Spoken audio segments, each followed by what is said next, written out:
Good morning everyone. स्वागत है आप सभी का हमारे यूट्यूब चैनल पर। मैं हूं एस के वर्मा। आज हम बात करने वाले हैं सीटेट एग्ज़ाम के लिए, जो कि आपका 2024 में कंडक्ट होने वाला है। इसके लिए CDP, child development and pedagogy को, बाल विकास एवं शिक्षा शास्त्र, आज हमारी ये पहली वीडियो रहने वाली है। सबसे पहले जानते हैं कि हमारा जो आज का लेसन है वह कौन सा रहने वाला है। अध्याय 1 आपका है विकास की अवधारणा, कंसेप्ट ऑफ डेवलपमेंट, एंड इसका अधिगम से संबंध, इसका मतलब विकास का, इट्स रिलेशनशिप विद लर्निंग। हमारा यह लेसन है विकास की अवधारणा, कंसेप्ट ऑफ डेवलपमेंट और इसका अधिगम से संबंध, इट्स रिलेशनशिप विद लर्निंग। विकास की अवधारणा को समझने के लिए हमें नॉलेज होना चाहिए विकास के अर्थ के बारे में। तो सबसे पहले आपको विकास का अर्थ समझना चाहिए। विकास का अर्थ क्या है? देखिए, किसी भी प्रकार का परिवर्तन ही विकास है। विकास का अर्थ एक शब्द में हम समझ सकते हैं, परिवर्तन से। अगर किसी भी तरीके का परिवर्तन हो रहा है, पॉजिटिव परिवर्तन, तो वह विकास है। अब बात है कि परिवर्तन को हम कितने भागों में बांट सकते हैं, तो 2 भागों में डिवाइड कर सकते हैं। नंबर 1 मात्रात्मक परिवर्तन, नंबर 2 गुणात्मक परिवर्तन। मात्रात्मक परिवर्तन को हम परिमाणात्मक परिवर्तन भी कह सकते हैं, यानी इसे मापा जा सकता है। गुणात्मक परिवर्तन को माप नहीं सकते। मात्रात्मक परिवर्तन यानी क्वांटिटी और गुणात्मक परिवर्तन यानी क्वालिटी। यहाँ डिफरेंस समझने की कोशिश करना। क्वांटिटी जिन्हें गिना जा सकता है, जैसे किसी की लंबाई पहले 2 फीट थी, अब 2 फीट 5 इंच हो जाती है अगर, तो इसकी लंबाई में क्या हो रही है? वृद्धि। ये क्वांटिटी है, ये मात्रात्मक परिवर्तन है और परिवर्तन ही यानी विकास है। अगर किसी की लंबाई बढ़ रही है तो विकास हो रहा है, पर परिवर्तन कैसा हो रहा है? परिमाणात्मक यानी क्वांटिटी वाला परिवर्तन हो रहा है। वजन पहले कोई 20 केजी का था, अब मान लेते हैं 25 केजी का हो गया है, तो वजन में परिवर्तन हो रहा है। वजन में परिवर्तन, इसे मापा जा सकता है, मात्रात्मक परिवर्तन, और यह परिवर्तन क्या कहलाएगा? विकास कहलाएगा। इसी तरह उम्र, पहले मान लेते हैं कोई था 25 वर्ष का, अब 30 वर्ष का हो रहा है, तो उम्र में क्या हो रहा है? परिवर्तन हो रहा है। तो ये परिवर्तन कैसा है? मात्रात्मक परिवर्तन, और परिवर्तन क्या कहलाएगा? विकास। तो ये विकास बढ़ा किस संदर्भ में? मात्रात्मक परिवर्तन के संदर्भ में। मात्रात्मक परिवर्तन के संदर्भ में, मात्रात्मक परिवर्तन के संदर्भ में यानी क्वांटिटी में। अब देखते हैं क्वालिटी में। क्वालिटी में अगर किसी बालक के अंदर आप उसके व्यवहार में परिपक्वता को देखते हैं, पहले मान लीजिए वो आपसे जब मिलता था तो उसका व्यवहार में बचपना झलकता था, और अब आपसे अगर मिल रहा है तो वह बड़े ही परिपक्व अंदाज से आपसे बातें कर रहा है, तो उसके व्यवहार में परिवर्तन हुआ है, उसकी क्वालिटी में परिवर्तन हुआ है। इसे आप माप नहीं सकते कि वो कितना परिपक्व है। हाँ, कम परिपक्व, ज़्यादा परिपक्व, इस तरह से कह सकते हैं, लेकिन ये नहीं कह सकते 2 किलो परिपक्व हो गया या 2 मीटर परिपक्व हो गया, ऐसा नहीं माप सकते। तो ये क्वालिटी है, ये गुणात्मक है। तो गुणात्मक को अपने इस तरह से क्वांटिटी के रूप में नहीं मान सकते, यानी उसकी क्वालिटी में परिवर्तन हुआ है, उसका मतलब उसमें परिपक्वता अब झलक रही है। तो ये जो परिवर्तन है ये भी साथ साथ में चलता है, ये पैरेलल चलते हैं दोनों। जैसे मात्रात्मक परिवर्तन चल रहा है क्वांटिटी वाला, उसी के बराबर ही ये क्वालिटी का चलता है। एक तरफ क्वांटिटी वाला चल रहा है, एक तरफ क्वालिटी वाला चल रहा है। तो क्वालिटी वाले को आप माप नहीं सकते। तो अगर ये आप देख सकते हो उसके व्यवहार से, उसके व्यवहार में कितनी परिपक्वता आ रही है, तो इसे कहेंगे हम गुणात्मक परिवर्तन। और अगर लंबाई, वजन, उम्र में परिवर्तन आ रहा है, क्वांटिटी में परिवर्तन आ रहा है, परिमाणात्मक या मात्रात्मक परिवर्तन हो रहा है, दोनों ही प्रकार के परिवर्तन क्या कहलाएंगे? विकास कहलाएंगे। यानी किसी बालक में गुणात्मक परिवर्तन हो रहा है, किसी बालक में, उसी बालक में मात्रात्मक परिवर्तन हो रहा है, तो ये सब किसके अंतर्गत आएगा? ये परिवर्तन, टोटल परिवर्तन किसके अंतर्गत आएगा? विकास के अंतर्गत। यानी आप क्या कहोगे कि उस बालक का क्या हो रहा है? विकास हो रहा है। और विकास को हम पॉजिटिव वे में लेके चलेंगे, नेगेटिव वे में नहीं लेके चलना है। चलिए, क्योंकि फिर नेगेटिव में जाएगा तो वो विकास नहीं होगा। आप पढ़ रहे हैं CDP 2024 सीटेट एग्ज़ाम के लिए, और हम पढ़ रहे हैं आज विकास की अवधारणा को। तो विकास की अवधारणा में स्टार्टिंग में हमने विकास को समझा। विकास मतलब परिवर्तन, और परिवर्तन कैसा हो सकता है? मात्रात्मक भी होगा और गुणात्मक, दो प्रकार के परिवर्तन होते हैं। चलिए, अब आपको विकास की अवधारणा को बड़े ही डिटेल से आगे लेके चलते हैं। हमें पता होना चाहिए कि जो विकास है वह जीवन पर्यंत चलने वाली एक प्रक्रिया है, यानी निरंतर चलने वाली प्रक्रिया है विकास। यानी विकास क्या है? विकास जीवन पर्यंत चलने वाली एक निरंतर प्रक्रिया है। देखिए, आप 2 साल की एज के बच्चे को देखिए, 10 साल का हो जाए तब देखिए, 15 साल का हो जाए, 30 साल का हो जाए, 60 साल का हो जाए, हमेशा कुछ ना कुछ चेंजेस आते ही रहेंगे, कुछ ना कुछ परिवर्तन आते ही रहेंगे। कुछ मात्रात्मक परिवर्तन होते रहेंगे, कुछ गुणात्मक परिवर्तन होते रहेंगे, जीवन भर चलता रहेगा। यानी विकास एक ऐसी प्रक्रिया है जो जीवन पर्यंत निरंतर चलती रहती है। हाँ, वो आपको देखना है कि गुणात्मक परिवर्तन हो रहे हैं या मात्रात्मक परिवर्तन हो रहे हैं। तो जीवन पर्यंत चलने वाली प्रक्रिया है विकास। ठीक है जी, विकास का अर्थ पता लग गया। विकास का अर्थ परिवर्तन से है। पॉजिटिव परिवर्तन गुणात्मक भी हो सकता है और मात्रात्मक भी हो सकता है। चलिए, अब विकास की प्रक्रिया में बालक में क्या क्या चीज़ होती है वो ध्यान रखिए। किस चीज़ का?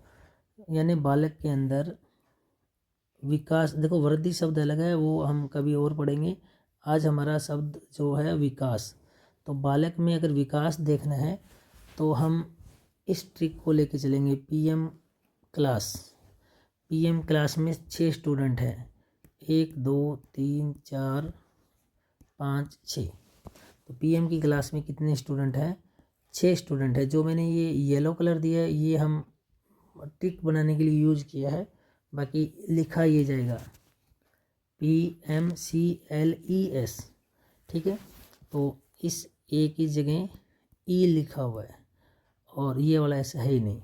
ठीक है, तो ये रियल में ये है PMCLES। ये क्या चीज़ है इसको सीखिए, ये है क्या चीज़? हाँ जी, देखिए, तो हम कह रहे हैं कि PM की क्लास में कितने स्टूडेंट है? 6। वो कौन से स्टूडेंट है? देखिए, पहला P का मतलब फिजिकल, फिजिकल का मतलब यहाँ लेके चलोगे आप शारीरिक, शारीरिक। M का मतलब मोटर, मोटर का मतलब आप लेके चलोगे क्रियात्मक, क्रियात्मक, क्रियात्मक। नेक्स्ट C का मतलब यहाँ है कॉग्निटिव, कॉग्निटिव को आप लेके चलोगे संज्ञानात्मक, संज्ञानात्मक। इसके अलावा L को आप लेके चलोगे लैंग्वेज, भाषागत, भाषागत। नेक्स्ट E का मतलब यहाँ लेके चलोगे इमोशनल, इमोशनल, संवेगात्मक, संवेगात्मक। अंतर समझिएगा, यहाँ संज्ञानात्मक है, ये संवेगात्मक है। इनका सबका अर्थ अलग अलग होता है, वो आपको मैं बता दूंगा बाद में।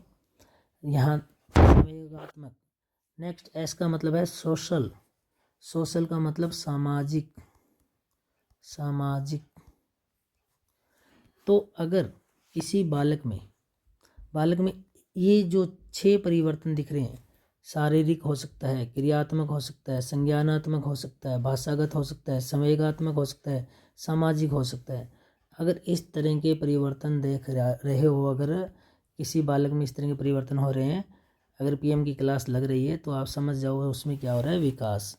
तो विकास की प्रक्रिया में बालक का, ये अपने बालक बना देते हैं, ये रहा बालक। विकास की प्रक्रिया में बालक का क्या क्या चीज़ होता है, बालक का शारीरिक यानी फिजिकल, क्रियात्मक यानी मोटर, संज्ञानात्मक यानी कोग्निटिव, भाषागत यानी लैंग्वेज, संवेगात्मक यानी इमोशनल, सोशल यानी सामाजिक यानी सोशल, अगर विकास होता है। यानी विकास की प्रक्रिया में उसके 6 प्रकार के विकास तो सीधे आपको झलकेंगे। यानी विकास वह प्रक्रिया है जिसके अंदर ये सारे परिवर्तन बालक में नज़र आ रहे हैं। अगर ये परिवर्तन में से कोई भी परिवर्तन दिख रहा है तो आप कह सकते हो बालक का क्या हो रहा है, विकास हो रहा है। यानी पीएम की क्लास लग रही है तो विकास हो रहा है, क्योंकि पीएम से शब्द ये जुड़ा हुआ है, सबका विकास, सबका साथ, सबका विकास। तो सबका विकास में हम पीएम की क्लास में विकास किसका है, विकास से समझ जाओगे, ट्रिक बना दी हमने। तो पीएम की क्लास में 6.6 बच्चे हैं, इनका विकास करना है। मतलब किसी बच्चे में अगर आपको physical, motor, cognitive, language, emotional, social परिवर्तन दिखाई दे रहे हैं तो आप कह सकते हो बालक का क्या हो रहा है, विकास। यानी बालक विकास की प्रक्रिया में ये चीज़ें होनी आवश्यक है। चलिए, ये मैंने आपको बता ही दिया। विकास गुणात्मक भी हो सकता है और परिमाणात्मक, ये यहाँ पर अपनों ने क्लियर कर लिया।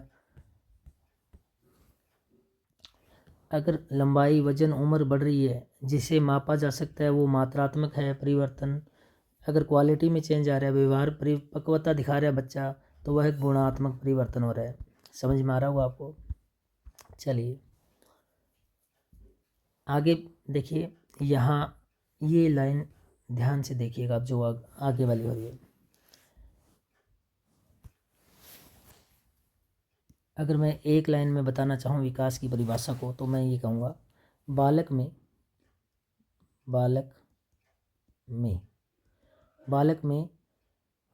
ये यहाँ ध्यान रखना क्योंकि हम स्टडी बालक के ऊपर कर रहे हैं। बालक में क्रमबद्ध रूप से होने वाले सुसंगत पॉजिटिव साइन होने चाहिए। परिवर्तन कैसे होने चाहिए, पॉजिटिव। नेगेटिव परिवर्तन को विकास नहीं कहेंगे। बालक में क्रमबद्ध रूप से होने वाले सुसंगत परिवर्तन की क्रमिक श्रृंखला मतलब सीक्वेंस चेन। क्रमिक श्रृंखला मतलब सीक्वेंस चेन। क्रमिक श्रृंखला को क्या कहते हैं, विकास कहते हैं। क्या कहते हैं इसे, विकास कहते हैं। मतलब अगर आपको एक लाइन में विकास की परिभाषा लिखनी है कि विकास किसे कहा जाता है, तो आप क्या कहोगे, बालक में क्रमबद्ध रूप से होने वाले सुसंगत परिवर्तन। देखो, परिवर्तन ही विकास है, ध्यान रखिएगा। सुसंगत परिवर्तन या परिवर्तनों भी बोल सकते हो। परिवर्तन की क्रमिक श्रृंखला, कंटिन्यू उसका मतलब क्रमिक श्रृंखला मतलब लगातार होना चाहिए ये चीज़। सुसंगत परिवर्तन की क्रमिक श्रृंखला, सीक्वेंस चेन को ही क्या कहते हैं, विकास कहते हैं। एक बार फिर बता रहा हूँ, ध्यान दीजिएगा। बालक में क्रमबद्ध रूप से होने वाले सुसंगत परिवर्तन की क्रमिक श्रृंखला को विकास कहते हैं। ठीक है जी। मतलब बच्चे में क्रमबद्ध रूप से भी होना चाहिए, सुसंगत रूप से भी होना चाहिए, सुसंगत परिवर्तन पॉजिटिव परिवर्तन होना चाहिए, क्रमिक रूप से होना चाहिए, क्रमिक श्रृंखला के रूप में होना चाहिए।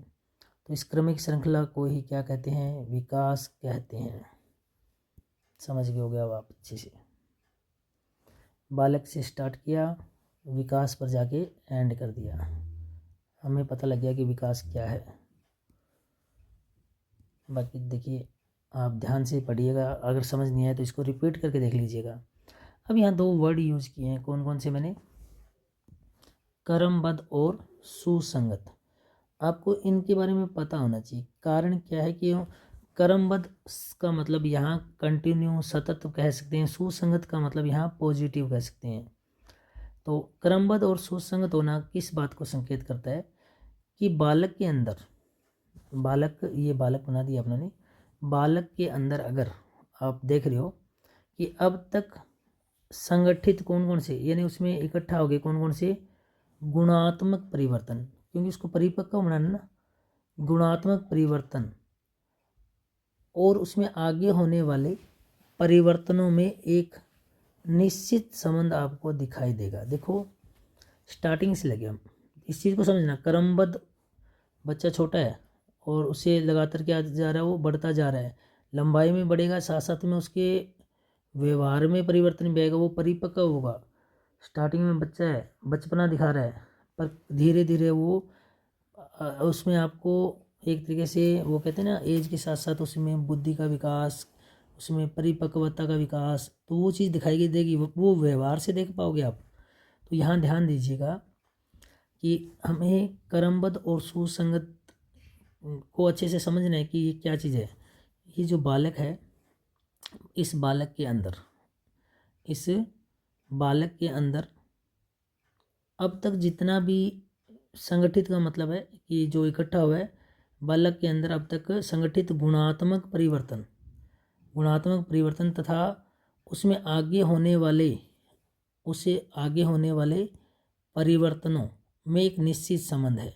मतलब ये जो गुणात्मक परिवर्तन बच्चे में इकट्ठे हुए ना, वो भविष्य में और जैसे अब आगे, क्योंकि एज तो बढ़ती जाएगी, एज तो रुकेगी नहीं, तो आगे होने वाले जो परिवर्तन है ना, वो डिपेंड करेंगे कि अब तक बच्चे में किस प्रकार के गुणात्मक परिवर्तन संगठित हुए हैं, इकट्ठे हुए हैं। आप मतलब ये मान के चलिए कि आगे बच्चे का बिहेवियर कैसा होगा, वो उसकी स्टार्टिंग नींव ही डिसाइड करती है। इनमें एक संबंध होता है। जैसे आप ये कह सकते हो भी आगे होने वाले परिवर्तन को हम क्या कहेंगे, परिपक्वता कहेंगे या नहीं कहेंगे। भी धीरे धीरे बच्चा बड़ा होगा तो उसमें गुणात्मक परिवर्तन की बात हुई, मात्रात्मक नहीं हुई, ये ध्यान रखिएगा। आगे बच्चा अगर बड़ा होगा तो उसमें क्या लक्षण दिखाई देंगे आपको, परिपक्वता के लक्षण दिखाई देंगे। तो आप कहोगे यार बच्चा क्या हो रहा है, समझदार हो रहा है, परिपक्व हो रहा है। तो ये किस पर डिपेंड है, ये इकट्ठे होने वाले गुणात्मक परिवर्तनों पर डिपेंड है। यानी आगे होने वाले परिवर्तन अब तक के परिवर्तनों की परिपक्वता पर निर्भर करते हैं। यानी समझने की चीज़ है कि बच्चा आगे जो परिवर्तन हो रहे हैं ना, ठीक है, तो वो अब तक के जो गुणात्मक परिवर्तन है उन पर डिपेंड करेगा। एक बार फिर से देखिएगा कि क्रमबद्ध होना और सुसंगत होना किस बात को संकेत करता है, ये इस बात को संकेत करता है कि इस बालक के अंदर अब तक संगठित गुणात्मक परिवर्तन और इसमें उसके यानी आगे होने वाले जो परिवर्तन है उनमें क्या होगा, एक निश्चित संबंध होगा। आगे होने वाले जो परिवर्तन है ना, जितने भी आगे भविष्य में होने वाले परिवर्तन हैं, भविष्य में होने वाले परिवर्तन जो है वो अब तक के परिवर्तनों की, अब तक जितने भी परिवर्तन हुए हैं, अब तक के परिवर्तन उनकी परिपक्वता पर निर्भर करते हैं। ठीक है जी। और ये परिपक्वता वर्ड आएगा तो गुणात्मक परिवर्तन, तो भविष्य के परिवर्तन आज के परिवर्तनों पर डिपेंड करेंगे। ये समझाने की बातें, लिखने की नहीं थी। क्रमबद्ध और सुसंगत लिखना क्यों जरूरी है, क्योंकि कंटिन्यू भविष्य के परिवर्तन अब तक के परिवर्तनों की परिपक्वता पर डिपेंड करने वाले हैं। चलिए अरस्तु क्या कहता है, अरस्तु की सुनते हैं। अरस्तु विकास के बारे में क्या कहते हैं, विकास क्या है, तो वो वही बात है। अरस्तु कह रहा है, अरस्तु एक विद्वान है, ठीक है भी, महान विद्वान कह सकते हैं अरस्तु को। तो अरस्तु के अनुसार विकास जो है ना, अरस्तु के अनुसार जो विकास है ना, वह है आंतरिक और बाह्य कारणों से, आंतरिक एवं बाह्य कारणों से व्यक्ति में आने वाले परिवर्तन है। भी अरस्तु के अनुसार विकास व्यक्ति के अंदर आंतरिक और बाह्य कारणों से होने वाला परिवर्तन है। यानी व्यक्ति में होने वाला परिवर्तन किस रीजन से, आंतरिक कारक हो सकते हैं, आंतरिक रीजन हो सकते हैं, बाह्य कारण हो सकते हैं। तो आंतरिक और बाह्य कारण से व्यक्ति में अगर कोई परिवर्तन आ रहा है तो वह परिवर्तन ही विकास है। यानी इस व्यक्ति में आंतरिक और बाह्य दोनों कारकों से जो परिवर्तन आ रहे हैं वह परिवर्तन ही विकास है, परिवर्तन ही विकास है। ये कौन कहता है, अरस्तु। ये पेपर में पूछा जाएगा, ध्यान रखिएगा, दोबारा सुन लो। अरस्तु कहता है कि किसी व्यक्ति में, ये कोई व्यक्ति है, इसमें आंतरिक कारणों से भी परिवर्तन आ सकते हैं, आंतरिक कारणों से भी परिवर्तन आ सकते हैं, बाह्य कारणों से भी क्या आ सकते हैं परिवर्तन। तो आंतरिक और बाह्य कारणों से जो परिवर्तन आते हैं ना, वह परिवर्तन ही विकास है, यह अरस्तु कहता है। अब मैं थोड़ा सा इसको डिटेल से आपको बताता हूँ। आंतरिक कारक कैसे? आंतरिक जो शरीर के अंदर है, शरीर के अंदर बच्चे से बड़ा होगा तो उसकी हो सकता है मूछें आ रही हो बॉयज़ के अंदर, ठीक है, उसका शरीर बढ़ रहा हो, लंबाई बढ़ रही हो, ठीक है, और उसकी वॉइस भी थोड़ी बहुत चेंज हो रही हो, ये आंतरिक शरीर के अंदर से, ठीक है। गर्ल्स है तो वॉइस में थोड़ा पतलापन होगा, बॉयज़ है तो उसमें भारीपन होगा, ये आंतरिक परिवर्तन हो रहे हैं, ठीक है। बाह्य परिवर्तन, बाह्य, अब इनको दो चेंज करके बताता हूँ, गलत बता दिया। आंतरिक परिवर्तन मतलब उसकी परिपक्वता हो रही है, आंतरिक तो बिहेवियर चेंजेस हो रहे हैं, बाह्य परिवर्तन उसकी लंबाई बढ़ रही है, ठीक है। बाह्य परिवर्तन उसका लंबाई बढ़ती है जा रही है, आप देख पा रहे हो उसका लंबाई बढ़ रहा है, बाह्य परिवर्तन, ठीक है।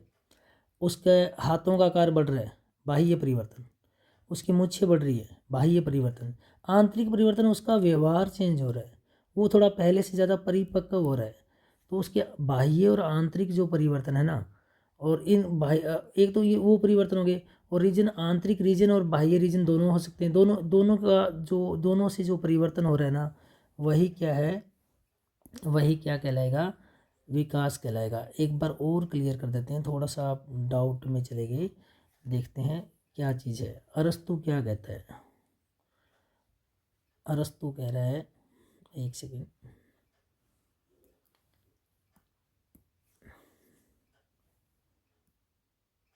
हाँ जी, अरस्तु द्वारा कहा जा रहा है कि अगर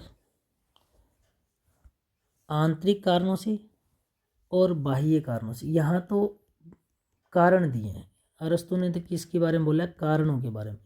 अरस्तु कहता है कि जो विकास है ना, विकास वह क्या है कि आंतरिक एवं बाह्य, आंतरिक एवं बाह्य कारणों से व्यक्ति में जो भी परिवर्तन होते हैं, जो भी परिवर्तन होते हैं, उन्हीं परिवर्तनों को क्या कहा जाएगा? विकास कहा जाएगा। ये तो रीजन दिए, आंतरिक रीजन भी हो सकता है और बाह्य रीजन भी हो सकता है। उन रीजन के कारण, उन कारणों के कारण जो व्यक्ति में क्या हो रहा है, परिवर्तन आ रहे हैं, चेंजेस जा रहे हैं, वही विकास है। अब यहाँ अपने सोच सकते हैं कि आंतरिक रीजन क्या है। आंतरिक अनेक कारण होते हैं और बाह्य अनेक कारण होता है। अब मैं चेंजेस नहीं बता रहा हूँ, मैं कारण बता रहा हूँ, ये ध्यान रखा। पहले मैंने चेंजेस बता दिया, अब मैं कारण बता रहा हूँ। बाह्य कारण और आंतरिक कारण। आंतरिक कारण है हमारा शरीर, ठीक है। बाह्य कारण अपना परिवार हो सकता है, अपना समाज हो सकता है, कोई भी रीजन हो सकता है। तो आंतरिक कारणों से और बाह्य कारणों से अगर कोई परिवर्तन आ रहा है ना, कोई परिवर्तन आ रहा है, तो वह परिवर्तन ही विकास है। ये कौन कहता है? अरस्तु कहता है। समझ रहे हो? आप खुद पर अप्लाई करके देखो।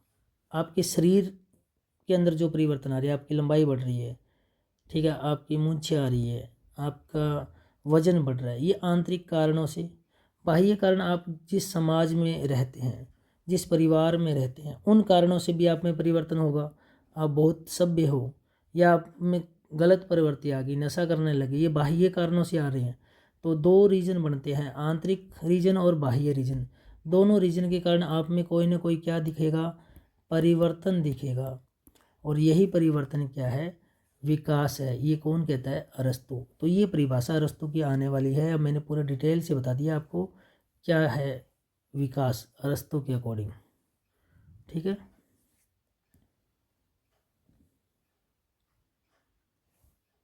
लो जी, फाइनल एक बार फिर बोल समझ लेते हैं। अरस्तु क्या कहता है? अरस्तु के अनुसार किसी व्यक्ति में आंतरिक और बाह्य कारणों के कारण जो परिवर्तन आते हैं, उन परिवर्तनों को ही क्या कहते हैं? विकास। किसके अकॉर्डिंग? अरस्तु के अकॉर्डिंग। चलिए, इतना समझ में आ गया। अब देखते हैं लास्ट क्या कुछ प्रश्न आए हुए हैं, क्या प्रश्न बन सकते हैं विकास की अवधारणा, कंसेप्ट ऑफ डेवलपमेंट से। देखिए, लास्ट के पेपरों में एक प्रश्न आया हुआ है, उसे समझिए। क्वेश्चन ये था, आप बता पाएंगे, विकास आंतरिक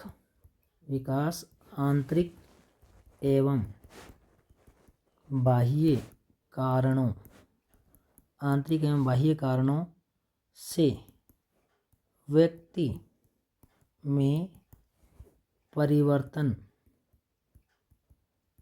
है, यह कथन किसका है? ये प्रश्न आया हुआ है, ऑप्शन में अलग अलग दिए हुए हैं। जैसे मान लो जॉन डीवी का है, हर्बर्ट स्पेंसर का है। मैं आपको ऑप्शन दे ही देता हूँ, थोड़ा सा आप तेज़ करके देख लीजिए अगर थोड़ा स्लो हो रहा है तो। जॉन डीवी का ऑप्शन बी दिया हुआ है, हर्बर्ट स्पेंसर का, अरस्तु का,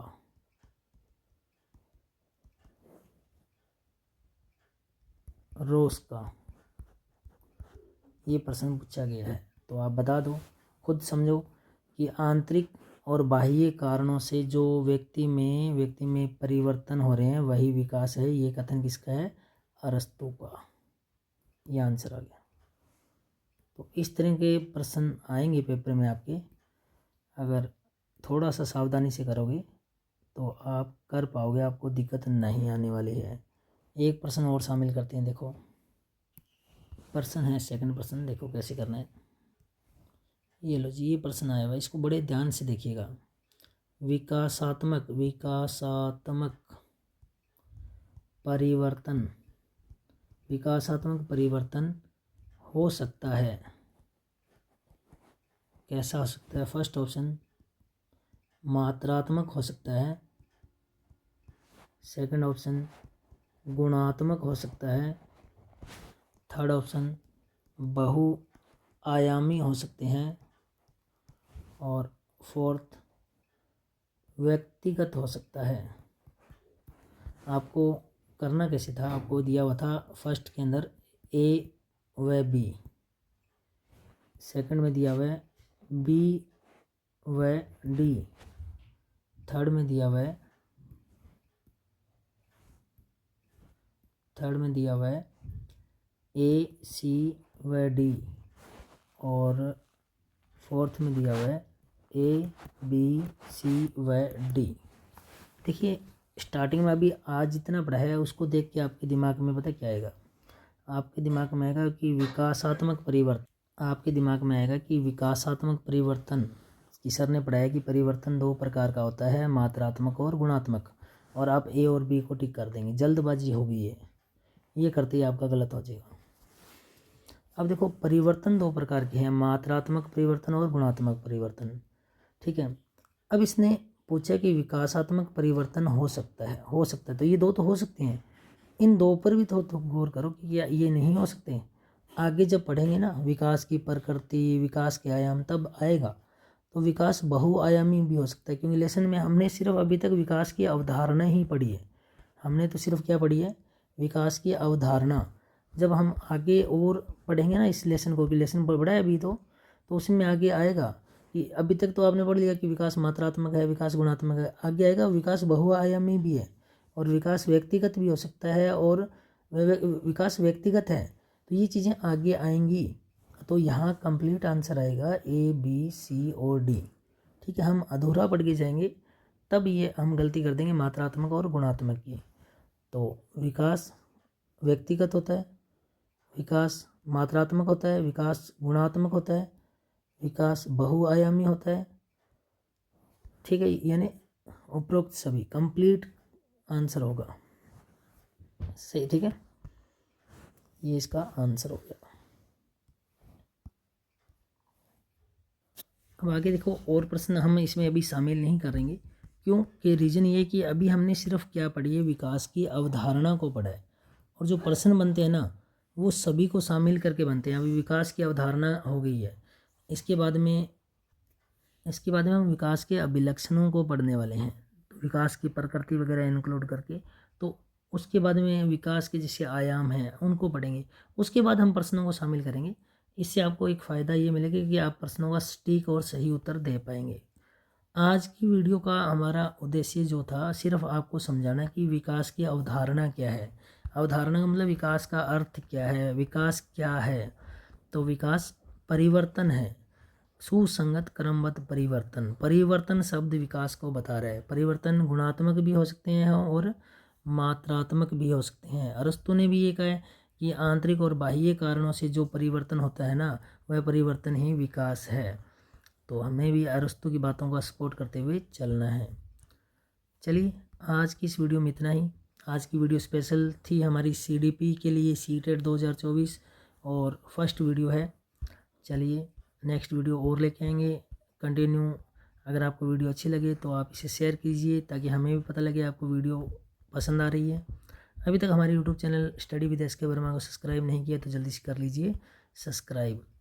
साथ ही थोड़ा सा आपको हमारे कोचिंग का बता देते हैं। देखिए, अगर आप भी हैं हनुमानगढ़ जंक्शन से, हनुमानगढ़ राजस्थान हनुमानगढ़ से, तो हमारी जो ब्रांच है वह भगत सिंह चौक हनुमानगढ़ जंक्शन पर है। ये ब्रांच है हमारी अभिकल्प। और आप भी अगर तैयारी करना चाहते हैं, अगर आप रीट का बैच ज्वाइन करना चाहते हैं या सेकंड ग्रेड शिक्षक का, या फिर आप फर्स्ट ग्रेड का बैच ज्वाइन करना चाहते हैं, या UGC नेट जून में जो आयोजित होगी, या आप IAS और IRS के फाउंडेशन बैच ज्वाइन करना चाहते हैं, इसके अलावा SSC बैंक, इनके सबके बैच अगर आप ज्वाइन करना चाहते हैं तो यहाँ आपको ये सारे बैच उपलब्ध हो जाएंगे। और SSC के लिए हमने स्पेशल से अलग ब्रांच ओपन की हुई है और बैंक के लिए भी स्पेशल अलग से ब्रांच ओपन है। इस ब्रांच में आपको सिर्फ टीचर से संबंधित और RS IAS से संबंधित क्लासेज मिलेगी। और हमारा कॉन्टैक्ट नंबर आपको दिया हुआ है, WhatsApp नंबर, आप इससे संपर्क कर सकते हैं अगर आप कोचिंग करना चाहते हैं। चलिए, इस वीडियो में इतना ही। नेक्स्ट एक वीडियो में, अन्य वीडियो में मुलाकात होगी। तब तक के लिए बाय, टेक केयर।